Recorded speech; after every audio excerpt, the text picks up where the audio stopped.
Hello everyone, আমার চ্যানেলে আরও একটি ব্লগে তোমাদেরকে অনেক অনেক স্বাগত জানাই। তো আজকের ভিডিওটা দেখে যদি তোমাদের জিভে জল আসে তাহলে প্লিজ আমাকে কিন্তু কিছু বলো না। আর এই দেখো প্রায় 7টা বাজতেই চলেছে। আজকে না অনেকক্ষণ ঘুমিয়েছি, শ্যুট করেছি একটু, তো সেই জন্য চোখগুলো জ্বলতে থাকে। তো যাই হোক, তারপরে ঘুম থেকে উঠে আমার না ভীষণ পরিমাণে পিৎজা খেতে ইচ্ছা করছিল। তো ভেবেছিলাম যে আগেই ভিডিওটা করব, মানে যখন ডেলিভারি দিতে আসে। বাট ডেলিভারি বয়ের যে বিহেভিয়ারটা ছিল সেটা আমার খুব পছন্দ হয়নি, তার জন্য আমি আর ওখানে ব্লগ করিনি। এমনিতেও আমার জোম্যাটোর যে ডেলিভারি বয়গুলো আছে তাদেরকে খুব একটা পছন্দ না, জানি না কেন ওরা ওরকম টাইপের ব্যবহারটা করে। তো কি করব, ইগনোর করো, সেগুলো বলে আর লাভ নেই।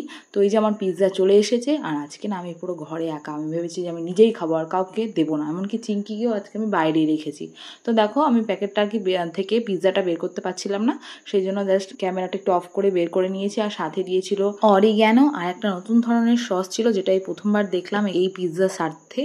আর দিয়েছিল চিলি ফ্লেক্স, যেটা আমি সাইড করে রেখে দিয়েছি, আজকে একদম খাবো না, আর অলরেডি দেওয়াও ছিল। তো সবার ফার্স্টে ভাবলাম যে একটা শুধুই ট্রাই করে দেখি।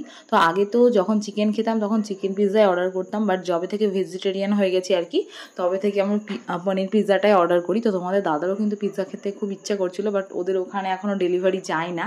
তো সেই জন্য আমি বলেছি যে ঠিক আছে, নেক্সট দিন আসলে তোমাকেও খাওয়াবো, আর সেদিনও কিন্তু ব্লগ করব। আর আজকে শুধু পিৎজা খাওয়াই হয়তো দেখতে পাবে ভিডিওতে, কারণ আজকে সেরকম কিছু করতে পারিনি ভিডিওয়। তো ভাবলাম যে না, তোমাদের সাথে এটুকু একটু শেয়ার করি। দেখো অরিগ্যানোটা ঢালতে গেছে আর এক জায়গায় হরাম করে পড়ে গেছে সব। তো যাই হোক, চারিদিকে ছড়িয়ে নিলাম। শুধু খেতেও বেশ ভালো লাগছিল, আর পিৎজাটা কিন্তু দারুণ ছিল। মানে পনির পিৎজা বলে যে খারাপ সেটা না। তো এই সসটাও দিয়ে দেখলাম, ফার্স্ট টাইম ভেবেছিলাম হয়তো এটা টমেটো কেচাপ, দিয়ে দেখছি যে না, এটা একটা নতুন ধরনের সস। তো যাই হোক, আমার তো পিৎজা খেতে ভীষণ ভালো লাগে। আর সন্ধ্যাবেলায়, আমার বলে না, সন্ধ্যাবেলায় সবারই হয়তো এরকম চটপটা কিছু খেতে ইচ্ছা করে, হয়তো চপ, সিঙ্গাড়া, মুড়ি, নাহলে এরকম পিৎজা। তো সেটা আর কি আমারও হচ্ছিলো, সেই জন্য এটা অর্ডার দিয়েছিলাম। তো দেখো সসটা খেলাম, দেখলাম বেশ ভালোই আছে। আর পনিরগুলো একটু তুলে খাচ্ছিলাম।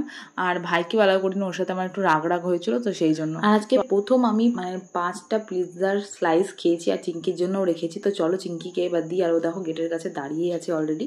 আর ভাইয়ের রাগ হয়েছিল বললাম, বাট ওকে আমার না দিয়ে কি খেতে পারি, সেই জন্য ওর জন্য রেখে দিয়েছি। আর মায়ের জন্য, আমার মা অবশ্য ওগুলো খেতে খুব একটা পছন্দ করে না। তো এই দেখো চিঙ্কিকে দিয়ে দিলাম। তো চিঙ্কিকে তো বেশি মশলা টশলা দেওয়া যাবে না, সেই জন্য জাস্ট একটুখানি পনিরের টুকরো আর এগুলো দিয়েছিলাম, মানে পাউরুটিটা। তো দেখলাম ও পনিরগুলোই খেয়েছে। তারপরে দেখো ঘুরঘুর করছে, আর মা এখানে মোবাইল দেখছিল।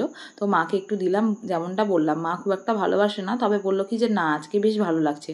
তো জাস্ট একটা স্লাইসই খেয়েছিল, বাকিগুলো কিন্তু আমার ভাই খেয়েছিল, যেগুলোর আর ভিডিও করা হয়নি। দেখা হচ্ছে পরের ব্লগে, বাই।